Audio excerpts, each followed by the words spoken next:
Kaf muskullarimiz necha guruhga bo'linadi? 3 guruhga. Bosh barmoq muskullari, tenor muskullari, jimjiloq muskullari, gipotenor muskullari va o'rta barmoq muskullari, mezotenor muskullariga bo'lib o'rganilgan.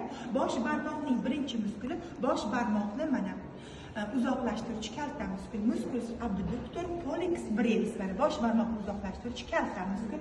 Buni tagida bo'ladi musculus opponens pollicis, ya'ni bosh barmoqni boshqa barmoqlarga qarama-qarshi qo'yuvchi muskul. Uni yonida bo'ladi musculus flexor pollicis brevis, ya'ni bosh barmoqni bukuvchi kalta muskul.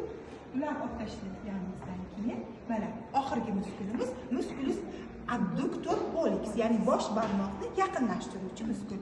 Uni ikkita boshi bor. Caput obliqua qish boshi va caput transversalis ko'ndalak boshi.